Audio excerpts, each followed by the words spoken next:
नमस्कार। पूनम की आवाज चैनल में आपका स्वागत है।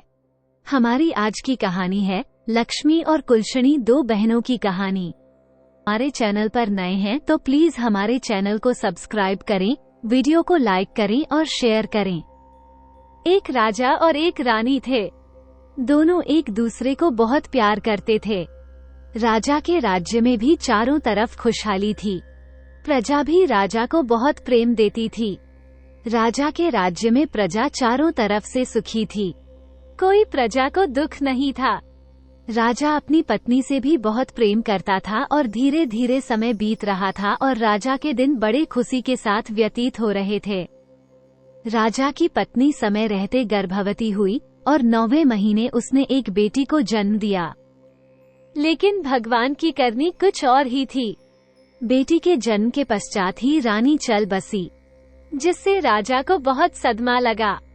राजा के मन में बैठ गया कि जो ये बेटी हुई है इसी के कारण रानी की मृत्यु हुई है। क्योंकि राजा रानी को बहुत प्रेम करता था और राजा की हालत बिल्कुल पागलों जैसी हो गई थी। वो अपनी बेटी को बिल्कुल भी प्यार नहीं करता था, न ही उसकी तरफ देखता था। उसने कह दिया कि यह कोई लक्ष्मी नहीं हुई है, इसी के कारण मेरी रानी की मौत हुई है। मेरी रानी मृत्यु को प्राप्त हुई है, इसलिए ये बेटी नहीं है। ये तो मेरे लिए कोई लक्ष्मी नहीं पैदा हुई है। राजा को सबने समझाया कि देखो जो होनी थी वो हो गई, क्योंकि रानी जो थी वो बड़ी धार्मिक प्रवृत्ति की महिला थी। भगवान शिव की बहुत पूजा करती थी, लेकिन राजा ने अपनी बेटी को ही रानी की मौत का जिम्मेदार मान लिया और वो अपनी बेटी से बहुत नफरत करने लगा और धीरे धीरे राजा सदमे में पहुंच गया। ना तो उसका राजकाज में काम में मन लगता था और न ही राजा किसी भी विषय में कोई अपनी राय देता था। ये देखकर मंत्री, घर, रिश्तेदार सबको चिंता होने लगी। अगर राजा इस तरीके से रहेगा तो राज्य का क्या होगा? पड़ोसी राज्य के जो राजा है वो आक्रमण कर देंगे। इस तरह तो हमारा राज्य, जो खुशहाल राज्य है, बिल्कुल मटियामेट हो जाएगा। इसकी तरक्की रुक जाएगी। सबने राजा को खूब समझाया, लेकिन राजा के मन से रानी की जो यादें थी वो निकल नहीं रही थी। राजा की अबोध सी पुत्री रोती रहती, लेकिन राजा उसे नजर भर कर भी नहीं देखता था। दासियां ही उस राजकुमारी का लालन पालन कर रही थी। राजा तो उसे कुल लक्ष्मी नहीं कहता था और इसलिए उसका नाम ही कुलशनी पड़ गया। अब घर, रिश्तेदार और मंत्रियों ने सलाह की अगर ऐसे हुआ तो कैसे चलेगा, इसलिए उन्होंने राजा से दूसरा विवाह करने का प्रस्ताव रखा, जो राजा को सही लगा। क्योंकि रानी के गम को भुलाने के लिए ये भी जरूरी था और उस अबोध बच्ची के लिए भी माँ की जरूरत थी। दासियां कब तक उसका पालन पोषण करती? उसे भी तो एक माँ की जरूरत थी। लेकिन जब दूसरी रानी आई तो कहते हैं जब पिता ही प्रेम नहीं करता था तो दूसरी माँ क्या प्रेम करती। वो भी उससे नफरत करती थी। वो भला दूसरे के बच्चों को कोई क्यों अपनाने लगा। धीरे धीरे समय बीतने लगा। राजकुमारी अब 1 साल की हो गई और राजा तो उसे देखता ही नहीं था। वो ठुमक ठुमक कर चलती तो भी राजा का मन नहीं पिघलता था। राजा तो बस उसे नफरत की नजरों से ही देखता था। इसका फायदा दूसरी रानी उठाती थी। अब दूसरी रानी जो पेट से हो गई और उसने भी एक कन्या को जन्म दिया। इस बार रानी जो सही सलामत थी और लड़की का प्रसव भी सही से हुआ तो राजा बहुत खुश था। कन्या होने की खुशी में राजा बहुत खुश था कि उसकी रानी बिल्कुल ठीक थी। राजा ने खूब मिठाइयाँ बंटवाई, खूब अच्छे से। दूसरी जो राजकुमारी हुई नामकरण संस्कार करवाया। उसका नाम राजा ने लक्ष्मी रखा। अब लक्ष्मी और कुलशनी दोनों ही साथ साथ पलने लगे। धीरे धीरे समय बीत रहा था। राजा रानी लक्ष्मी को बहुत प्रेम करते थे, लेकिन कुलशनी बेचारी उपेक्षा का शिकार ही रहती थी। उसे तो कोई फूटी आंख देखकर भी खुश नहीं था, लेकिन समय अपनी गति से बीत रहा था। धीरे धीरे राजकुमारी लक्ष्मी थी, उसको शिक्षा के लिए जो शिक्षा दिलाई गई, राजकुमारियों जैसे उसके सारे काम किए गए, लेकिन कुलशनी के लिए कोई शिक्षा का प्रबंध नहीं किया। बेचारी लक्ष्मी और कुलशनी में थोड़ा ही अंतर था। देखने में दोनों बराबर की लगती थीं। लक्ष्मी के जो कपड़े पुराने हो जाते हैं उन्हीं को कुलशनी पहनती थी, क्योंकि जब पिता ही प्रेम नहीं करता तो दूसरा कौन देखने वाला था। बेचारी की माँ तो थी नहीं। धीरे धीरे दोनों लड़कियां सयानी हो गई। अब रानी एक दिन कहने लगी, राजा साहब, लड़कियां बड़ी हो गई हैं, इनकी शादी हमें करनी चाहिए। जो कुलशनी थी वो बड़ी धार्मिक प्रवृत्ति की थी, क्योंकि उसकी तो माँ भी धार्मिक प्रवृत्ति की थी। वह भोले बाबा की बहुत पूजा पाठ किया करती थी, और जो लक्ष्मी थी वो बड़े घमंड में रहती थी कि उसे तो घमंड था कि वह तो राजकुमारी है। उसके पास माँ और पिता दोनों का प्यार है, लेकिन बेचारी कुलशनी, कहते जिसे माता पिता का प्रेम नहीं मिलता, वे बच्चे कुछ ज्यादा ही समझदार होते हैं। कुलशनी बड़ी ही समझदार थी। वो बेचारी चुप रहती, और लेकिन महल के लोग उससे पूरी हमदर्दी रखते थे, और लक्ष्मी भी उसे डांटती रहती थी, और राजा तो अपनी बेटी लक्ष्मी को देखकर फूला नहीं समाता था, और कुलशनी को देखकर तो वो रास्ता बदल लेता था। बेचारी कुलशनी भी अपने पिता का प्यार चाहती थी, लेकिन राजा कभी उसे अपनी आंखों के आगे भी नहीं आने देता था। राजा ने सख्त हिदायत दे रखी थी कि जब भी वह महल में आए तो कुलकर्णी उसके सामने न आए। इस बात का पूरा ध्यान रखा जाता था, लेकिन चाहे राजा कितनी भी नफरत करता था, बेटी की शादी तो करनी ही थी तो वो राजा की बेटी। एक दिन रानी ने राजा से कहा, राजा साहब, दोनों बेटियां बड़ी हो गई हैं, इनके लिए कोई लड़का तलाश किया जाए। राजा कहने लगा, हाँ रानी, विवाह तो करना पड़ेगा, और जितनी जल्दी हो जाए अच्छा है। इस कुलशनी का साया हमारे महल से हट जाए। रानी तो वैसे ही कुलशनी को नफरत करती थी, उससे सारे काम कराती थी, और वो तो वैसे ही चाहती थी कि कुलशनी दुखी रहे। इसलिए उसने कहा कि राजा साहब, कुलशनी बड़ी है, पहले उसकी शादी कर दीजिए। राजा ने कहा, उसकी शादी क्या करनी है, जैसी वह है ऐसा उसके लिए लड़का देख दिया जाएगा। रानी कहने लगी, अरे राजा साहब, उसके लिए तो कोई अंधा भिखमंगा लड़का ही सही रहेगा। वो कहाँ राजमहलों के लायक है, जहाँ भी जाएगी वहाँ का बेड़ा गर्क कर देगी। यहाँ तो अपनी माँ को होते ही खा गई, वहाँ भी न जाने क्या हो और हमें क्या क्या सुनना मिले। राजा कहने लगा, रानी साहिबा, आप बिल्कुल ठीक कह रही हो। राजा ने तुरंत ही अपने जो नाई और ब्राह्मण को बुलवाया अपनी सभा में, और उन्हें कहा कि कुलकर्णी के लिए एक अंधा वर देख कर आओ। अब नाई और ब्राह्मण जो कुलशनी के लिए वर की तलाश में चल दिए। चलते चलते वे बहुत दूर एक गांव में पहुंचे। वहां उन्होंने देखा एक भिखारन थी। उसका एक बेटा था जो माँ बेटे दोनों भीख मांग रहे थे। बेटा अंधा था। घर के नाम पर एक फूस की जो टूटी फूटी सी झोपड़ी थी। नाई और ब्राह्मण उसे देखकर खुश हो गए, क्योंकि उन्हें कई दिन हो गए थे और काफी समय लग गया था। जैसा राजा ने बोला था वैसा ढूंढने के लिए आज उनकी नजरों के सामने ऐसा ही वर था। इसलिए नाई और ब्राह्मण था वो उस भिखारन के पास गए और उससे कहने लगे, माई, हम तेरे बेटा के लिए एक बहुत ही अच्छा रिश्ता लाए हैं। भिखारन पहले तो हंसी और फिर कहने लगी, क्यों भैया, क्यों भिखारन का मजाक उड़ा रहे हो? भला मेरे अंधे बेटे से कौन विवाह करेगा? तब जो नाई था वह कहने लगा, अरे माई, हम तुम्हारे बेटे के लिए बहुत ही अच्छा रिश्ता लाए हैं और वो भी राजमहल से लाए हैं। ये सुनकर तो भिखारन को विश्वास ही नहीं हुआ। वह तो तुरंत राजी हो गई कि राजमहल से उसकी बहू आएगी, चाहे वो कुछ भी नालायक कैसी भी हो, लेकिन राजमहल से तो नाता जुड़ी ही जाएगा। और उसके साथ कुलशनी का रिश्ता तय करके नाई और ब्राह्मण अपने राज्य लौट आए और उन्होंने आकर राजा को सारी बात बताई। राजा ने कहा कि ठीक है, जैसा लड़का चाहिए था वैसा मिल गया, और राजा ने जो कुलशनी का विवाह उस अंधे भिखारी के साथ कर दिया और दान दहेज के नाम पर भी उसे कुछ नहीं दिया। बेचारी कुलशनी वहाँ से विदा होकर अपने ससुराल आ गई। ससुराल आई तो देखी वहाँ तो वो महलों में रहती थी, चाहे कुछ भी था। तो राजकुमारी जब अपने ससुराल आई तो देखा कि एक टूटी फूटी झोपड़ी है। बैठने के लिए भी सही से जगह नहीं थी। बेचारी ने आकर भगवान से कहने लगी, हे भगवान, हे शंकर भोले, ये मेरी कैसी परीक्षा ले रहे। मुझे पति मिला, वह भी अंधा। कम से कम मेरा जीवन साथी होता तो कम सही तो हम दोनों कुछ कमा कर लेते। लेकिन जो मेरा पति है वही मेरे लिए परमेश्वर है। अब मुझे जिस भी रूप में मिला है मैं हमेशा इसका साथ निभाऊंगी।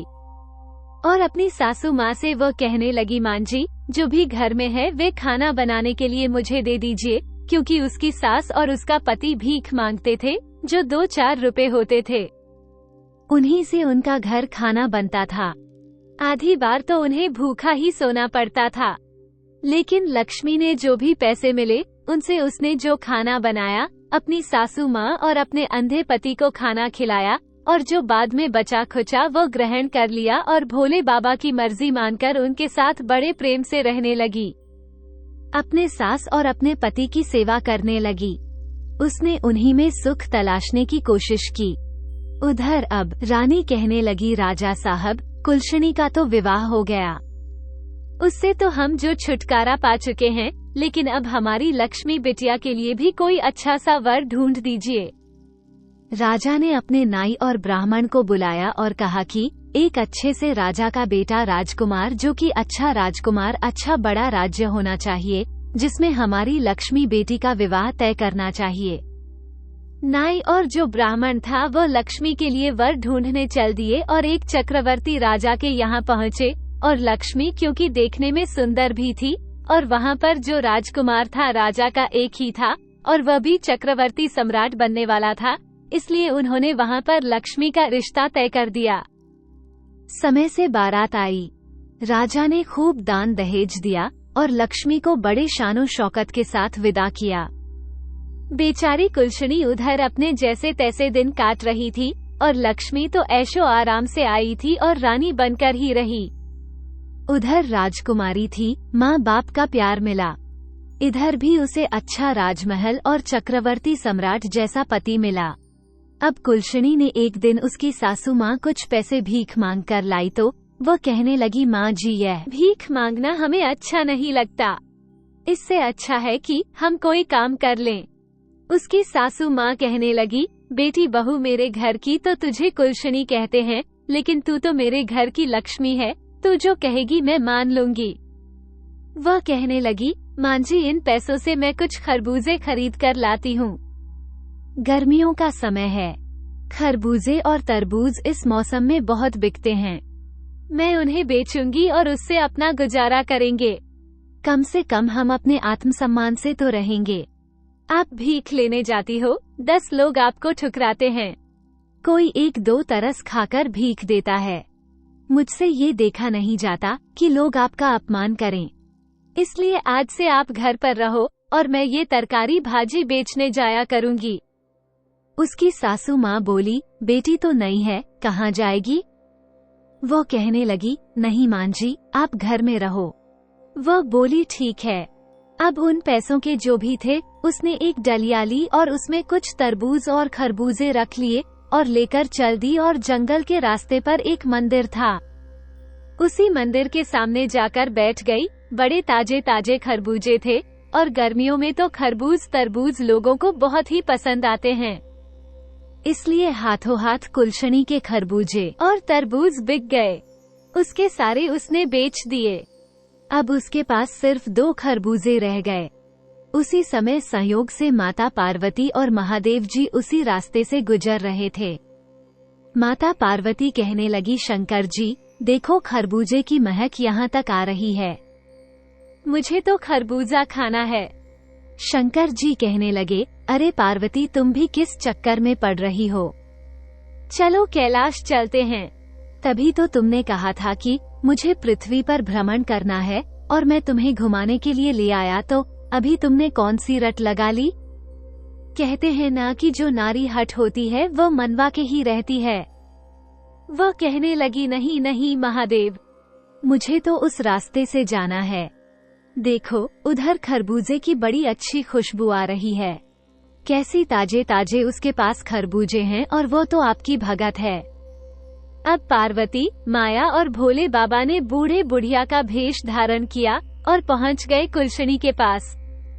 कुलशनी के पास 2 खरबूजे थे। उन्होंने बिल्कुल ऐसा भेष बनाया, पत्ते फटे हुए, चीथड़े बिल्कुल गंदे से, और जाकर कहने लगी, बिटिया हम भूखे हैं, क्या हमें कुछ खरबूजा खाने को मिलेगा? तो कुलशनी कहने लगी, हाँ माई, आप बैठो, इतनी गर्मी पड़ी हुई है। कुलशनी के पास थोड़ा पानी था। पहले उसने भोले बाबा और मैया पार्वती बने हुए बूढ़े लोगों को पानी पिलाया और आराम से बिठाया, और एक एक खरबूजा, जो 2 खरबूजे उसके पास बचे हुए थे, वो उन्हें खाने को दिए। तो पार्वती मैया कहने लगी, बिटिया हमारे पास तो तुम्हें देने के लिए कुछ भी नहीं है, हम कहाँ से पैसे देंगे? खरबूजे तो हमने खा लिए। वो कहने लगी, कोई बात नहीं मैया, आज मैं खरबूजे बेचने आई थी और भोले बाबा की कृपा से मेरे सारे खरबूजे बिक गए। अब मेरे पास सिर्फ 2 खरबूजे शेष बचे थे, अगर आप इन्हें खा लिए तो ये भी मेरे लिए धर्म पुण्य का काम है। आप तो बूढ़ी माँ हैं, मेरी कोई माँ नहीं है, और आपने मुझसे इतने प्यार से बेटी कहा है। बेटी शब्द सुनने के लिए तो मैं तरस गई थी। कभी मेरे पिता ने भी मुझे बेटी का प्यार नहीं दिया। और तब पार्वती बनी बूढ़ी माँ कहने लगी, बिटिया काफी दूर से चलकर आई हूँ, मेरा सांस चल रहा है और मेरे पैरों में बड़ा दर्द हो रहा है। और पार्वती मैया वहीं बैठकर निढाल हो गई। तब कुलशनी ने देखा कि पार्वती मैया, जो कि बूढ़ी थी, उसे क्या पता था कि यह तो साक्षात भोले बाबा और माता पार्वती हैं। उसने कहने लगी, मैया लाओ, मैं तुम्हारे पैर दबा देती हूँ। और वे बड़े प्यार से उस बूढ़ी माई के पैर दबाने लगी। ठंडी ठंडी हवा चल रही थी। पार्वती मैया को नींद आ गई। पार्वती मैया को नींद आ गई तो जो कुलशनी थी, वो अपने आंचल से मैया के मुंह पर हवा करने लगी, ताकि कोई मक्खी मच्छर उन्हें परेशान न करे, और भोले बाबा भी उधर लेट गए। जब पार्वती मैया की आंख खुली तो बड़ी प्रसन्न हुई। कहने लगी, बिटिया तूने तो हमारी बहुत सेवा की है, और हम तो हमारे पास तुम्हें देने के लिए कुछ भी नहीं है। वो कहने लगी, कोई बात ना मैया, मेरी कोई माँ नहीं है, तुम्हारी सेवा करके तो मुझे माँ जैसा अपनापन मिला है, ऐसे लगा जैसे तुम मेरी माँ हो। तब कुलशनी से वह कहने लगे, तो अच्छा बेटी, अब हम चलते हैं। और जाते हुए कहने लगी माता पार्वती भोले बाबा से कि सुनिए, आपकी झोली में कुछ है तो इस बेचारी बिटिया को दे दो। भोले बाबा कहने लगे कि मेरे पास क्या है? तभी पार्वती मैया कहने लगी, वो भभूति निकालकर दे दीजिए। भोले बाबा के पास तो भांग, धतूरा, भभूति यही चीज होती है, और भोले बाबा की झोली से माता पार्वती ने भभूति निकालकर जो कुलशनी को दे दी। वी बड़ी खुश हुई। उसने आंचल पसारकर वो भभूति ले ली और खुशी खुशी अपने घर चल दी। घर आकर वह अपनी सासू माँ से कहने लगी, माँ, आज एक बूढ़ी माँ और बूढ़े बाबा की सेवा करके मुझे असीम आनंद मिला। और देखो माँ, आज की कमाई, आज मेरे सारे खरबूजे भी बिक गए। माँ, अब तुम्हें और जो उसका पति था उसके लिए। वो कहने लगी, उनको कहीं भी भीख मांगने जाने की जरूरत नहीं है। अब हम मेहनत से काम करेंगे और भोले बाबा की कृपा रही तो हम सम्मान की जिंदगी जिएंगे। हमें भीख नहीं मांगना। उसकी सास कहने लगी, कुलशनी बेटा, मैं तो तुझ जैसी बहू पाकर निहाल हो गई। मैंने तो कभी सोचा भी नहीं था कि कभी मेरे बेटे का विवाह भी होगा, लेकिन मुझे नहीं पता था मेरे बेटे के नसीब में इतनी संस्कारी बहू लिखी थी। मैं तो भगवान की बहू थी। ऋणी हूँ कि भगवान ने मेरे बेटे की किस्मत में तुम्हें लिख दिया। वह कहने लगी, माँ, आज एक बूढ़े बाबा और बूढ़ी अम्मा आई थी, उन्होंने मुझे ये भभूति दी है, इसका मैं क्या करूँ? तब उसकी सास बोली, बेटा, अभी अब जो मैं उसका बेटा था उसको आने दे, जैसे वह बोलेगा वैसे ही करना। शाम को जब उसका पति आया तो वह कहने लगी, स्वामी, आज मुझे ये भभूति दी है एक बूढ़े बाबा और बूढ़ी माँ ने, इसका मैं क्या करूं?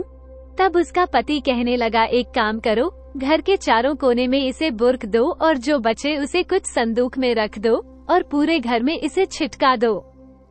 बाकी का जो हमारा तुलसी का गमला उसमें डाल दो। वो बोली ठीक है, अब कोई लक्ष्य नहीं है, क्योंकि शाम तो हो ही गई थी। चारों कोने में उस भभूति को छिटक दिया और जो बची उसे तुलसी के गमले में रख दिया और कुछ संदूक में रख दी। रात को खाना बनाया, खाना खाकर अपनी सासू माँ को खिलाया, अपने पति को खिलाया, फिर खुद खाकर घर की सफाई करके सो गई। सुबह उठती है तो क्या देखती है कि उसकी झोपड़ी की जगह तो बहुत ही सुंदर महल बन गया। चारों कोने झंझना रहे हैं, हीरे मोती चमक रहे हैं, धन के अंबार लगे हुए, अन्न और धन से घर भरा हुआ है। ये देखकर तो उसको बड़ा अचंभा हुआ। वो दौड़ी दौड़ी अपनी सास के पास पहुंची और कहने लगी सासू माँ से, माँ जी उठिए, माँ जी उठिए, देखिए क्या चमत्कार हो गया। उसकी सासू माँ की आंख खुली तो उसने अपने घर उसकी पहचानने में नहीं आ रहा था। वो कहने लगी, अरे कुलशनी, क्या हम तेरे मायके में आ गए हैं?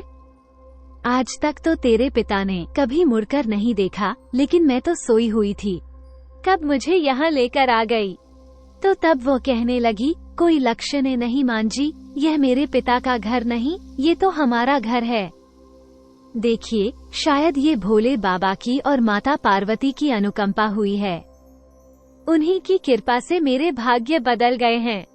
देखो, शायद वे बूढ़े बाबा और बूढ़ी माँ कोई और नहीं, साक्षात भोले बाबा और माता पार्वती थे, जिनको मैं पहचान नहीं पाई। और वो रोने लगी कि भगवान साक्षात मेरे पास आए और मैं उनको पहचान नहीं पाई। उसकी सासू माँ ने कुलकर्णी का धीरज बंधाया। तभी उसके पति की आंख खुली तो वो चिल्लाते हुए बोला, अरे कुलशनी से और अपनी माँ से कि माँ देखो, मुझे सब कुछ दिखाई दे रहा है, अब मैं अंधा नहीं रहा। ये देखकर तो कुलशनी की खुशी का ठिकाना नहीं रहा कि उसके पति की आंखें आ गई। उसे और क्या चाहिए था? अब उसका पति भी किसी राजा से कम नहीं था। अब उन्होंने कहा कि जब इतनी बड़ी कृपा हुई है तो क्यों न हम एक अच्छा सा भोले बाबा और माता पार्वती की शिव चर्चा करवाएं, जिससे कि लोगों को बुलाएंगे, अपने यार नाते रिश्तेदारों को बुलाएंगे और भंडारे कराएंगे। उसकी सासू माँ कहने लगी, बेटी, मेरे तो घर की तू लक्ष्मी है, जैसा तू करना चाहे वैसे कर। अब उसने अपने घर में जो एक कथा रखे, उसने सब रिश्तेदारियों में न्योते भिजवाए, अपने मायके भी भिजवाए, अपनी बहन के भी भिजवाया और सब उसकी जो कथा में आए। लेकिन उसके पिता को तो अपने ऊपर बड़ी शर्मिंदगी महसूस हो रही थी कि मैंने बेटी के साथ ऐसा किया। लेकिन उसका नसीब देखो, नसीब के आगे किसी की नहीं चलती। मेरे चढ़ाने से क्या होता है जब भगवान ने उसका नसीब स्वयं अक्षरों से लिखा है। लेकिन उसके पिता और माँ को, जो सौतेली माँ थी, उसे बड़ा अफसोस था, क्योंकि जब कुलशनी की और लक्ष्मी की शादी हो गई थी तभी उसके पिता कोढ़ी हो गए थे और कोढ़ी रोग ऐसा था कि उसके पिता ठीक नहीं हो रहे थे, जिससे उनका राजपाट भी धूमिल होता जा रहा था। क्योंकि जब राजा ही राज करने वाला मजबूत ना हो तो राज्य तो जो गरीब होता ही जाएगा, उसमें घुसपैठ होने लगी थी। उसका पिता एक नाम का राजा रह गया था। जब उसकी बहन लक्ष्मी आई, क्योंकि लक्ष्मी तो पहले से ही घमंडी थी, लक्ष्मी को बात बात पर वो जो ताने मारा करती थी, जब आई तो उसने देखा कि कहाँ, तो मैं तो चक्रवर्ती सम्राट की बीवी हूँ, रानी हूँ, चक्रवर्ती रानी हूँ, और मेरा पति इतना बड़ा राज्य का मालिक है। लेकिन यह महल और इसके ठाठ बाट तो मुझसे भी ज्यादा अच्छे हैं। वे कुलशनी से कहने लगी कि कुलशनी, तुझे ये सब कहाँ से मिला, कैसे मिला? तो कुलशनी ने सारी बातें अपनी बहन को बता दी। अब उसके मन में तो फिर से लालच समा गया। वो तो किसी भी कीमत पर कुलशनी को नीचा दिखाना चाहती थी। वो तो चाहती थी कि उससे ऊपर कुलशनी हो ही नहीं सकती। लेकिन जिसे भगवान उठाना चाहे उसे कौन रोकने वाला होता है? ऊपर उठाने वाला तो भगवान है, किसको कब क्या बना दे वो तो भोले बाबा की कृपा के आगे भी नतमस्तक है। कब किसको ऊंचा उठा दे, कब किसको नीचा दिखा दे, यह कोई नहीं जानता। अब जो कुलशनी से पूछकर उसकी बहन ने कहा, अपने पति से देखो जी, मैं भी जो खरबूजे बेचने जाऊंगी। उसका पति कहने लगा, अरे लक्ष्मी, तुम ये कैसी बातें कर रहे हो? हमारे राज्य में किसी प्रकार की कोई कमी नहीं है। अरे वो तो तेरी बहन इतनी गरीब थी, उसकी सच्ची श्रद्धा और भक्ति देखकर उस पर भगवान ने कृपा की है, तो क्यों जलन के मारे मरी जा रही है? तेरे पास किस चीज की कमी है? लेकिन लक्ष्मी नहीं मानी। वो कहने लगी, नहीं जी, मुझे तो खरबूजे बेचने जाना है। वो बोला, ठीक है, अगर नहीं मानती है तो कर। अब वो कुलशनी की बहन लक्ष्मी, जो लेकर खरबूजे एक डलिया में जाकर बेचने के लिए एक मंदिर के पास जाकर बैठ गई। संयोग से उस दिन भी माता पार्वती और भोले बाबा आ रहे थे। खरबूजे बड़े ही ताजा ताजा थे। पार्वती मैया भोले बाबा से कहने लगी कि देखो जी, मुझे तो खरबूजे खाने हैं। गर्मी का मौसम है और यह चीज गर्मी में ही खाई जाती है। भोले बाबा ने बहुत समझाया, लेकिन लक्ष्मी पार्वती जी नहीं मानी। उन्हें तो लक्ष्मी के जो खरबूजे पसंद आ रहे थे, अब उन्होंने फिर से बूढ़े का भेष बनाया और एकदम से ऐसे भिखारियों जैसा फटे भेष बनाकर उसके पास पहुंच गए। लक्ष्मी का तो उस दिन एक खरबूजा भी नहीं बिका था। अब वह गई और पार्वती मैया कहने लगी, बिटिया बहुत भूख लगी है, गर्मी के मारे दम निकल रहा है, बहुत प्यास भी लगी है, और थोड़ा सा पानी पिला दे और हमें थोड़ा खरबूजा खाने के लिए दे दे। तो लक्ष्मी कहने लगी, अरे हट, सुबह से बोहनी तक तो हुई नहीं है, कहाँ से भिखारी चले आए मांगने के लिए। अब पार्वती मैया और भगवान से एक दूसरे की तरफ देखकर मन ही मन मुस्कुरा उठे और उधर बैठ गए। वो डंडी उठाकर कहने लगी, अरे परे हटो, कितने गंदे लोग, पीछे हटो, दिखाई नहीं देता। मैं खरबूजे बेचने के लिए आई हूँ और अभी तक मेरा खरबूजा नहीं बिका है। और जब भगवान शंकर और माता पार्वती आएंगे तो उन्हें मैं क्या दूंगी? पीछे हटो। अब वो जो उसने खरबूजे नहीं दिए, सुबह से शाम हो गई, एक भी खरबूजा नहीं बिका। फिर वो उठकर चलने लगी तो कहने लगी, अरे मैं जा रही हूँ। माँ जी, क्या तुम मुझे थोड़ी भभूति नहीं दोगी? कुलकर्णी को तो तुमने भभूति दी थी। उसने सोचा था कि भगवान शायद साक्षात आए थे। जब भगवान और पार्वती मैया साक्षात नहीं आए तो उसने उस बुढ़िया से ही कहा, तो पार्वती मैया कहने लगी, अरे हाँ, शंकर जी से इसे थोड़ी भभूति दे दीजिए। शंकर जी ने अपने झोले में हाथ डाला और लक्ष्मी को भभूति दे दी। लक्ष्मी लेकर उसे खुशी खुशी आ गई और आकर अपने पति से कहने लगी, देखो जी, मैं भभूत लाई हूँ। और उसने सारे घर में छिटक दी और बड़े ही खाना खाकर, चाहे कोई खाए या न खाए, खाकर सो गई। सुबह उठी, उसे सारी रात पहले तो नींद नहीं आई कि सुबह उठेंगे तो हीरे मोतियों के अंबार लगे मिलेंगे। ये सोच सोचकर वो बड़ी खुश हो रही थी। लेकिन जैसे ही सुबह उठी तो क्या देखती है, उसके महल की जगह एक झोपड़ी बन गई और कीड़े मकोड़े भिन भी न रहे थे। अब तो लक्ष्मी मुंड पकड़कर रोने लगी, कहने लगी, हे भगवान, गाल गलौच करने लगी, कुलशनी को इसने मेरे साथ क्या कर दिया? अब उसका पति उसे समझाने लगा, देखो लक्ष्मी, तुमने जो लालच में आकर सब किया है, तुम्हारी बहन दिल की अच्छी थी, तुमने उसके साथ अच्छा व्यवहार नहीं किया। भगवान ने उसकी नियत, उसकी भक्ति देखकर उस पर कृपा करी, लेकिन तुम लालच में थी, अपना जो पास में था तुमने वो भी खो दिया। जो अपने पास होता है उसी में सब्र तुम्हें करना चाहिए था। उसके पति ने उसे खूब समझाया, लेकिन लक्ष्मी अपनी बहन कुलकर्णी को ही कहने लगी, उसकी काली छाया पड़ गई हम पर, इसलिए हमारे साथ ऐसा हुआ है। उसके पति ने उसे डांटा और कहा, लक्ष्मी अभी भी सुधर जाओ। और तब उसके मायके में ये खबर पहुंची तो राजा और रानी, जो कि राजा कोड़ा हो गया था, वो और उसकी माँ जैसे तैसे हुआ। उन्हें देखकर लक्ष्मी कहने लगी, दूर हटो, दूर हटो, मुझे ऐसे माँ बाप की जरूरत नहीं है जो कोड़ा हो। मैं ऐसे माँ बाप को नहीं रखूंगी, मुझसे दूर रहो।